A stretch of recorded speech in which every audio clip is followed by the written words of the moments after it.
আল্লাহ তাআলা বলছেন, মা আসাবা মিন মুসিবাতিন ইল্লা বিইذনিল্লাহ।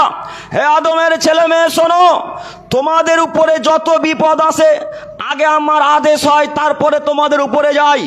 কোরআন মাজিদের আয়াত। আল্লাহ বলছেন, মা আসাবা মিন মুসিবাতিন ইল্লা বিইذনিল্লাহ।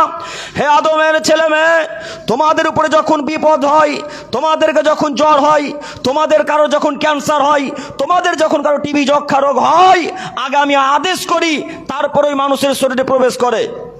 এরপর অংশে আল্লাহ বলছেন, ওয়া মাই ইউমিন বিল্লাহি ইয়াহদি কলবাহু। এই বিপদে যে আমার উপর ঈমান আনতে পারবে, আমি আল্লাহ তার অন্তরকে হেদায়েত দিব। ওয়াহু আলা কুল্লি শাইইন আলিম। আদমের ছেলে মেয়ে মনে রেখো, আমি আল্লাহ তাআলা সব কিছু জানি। কি বুঝলেন?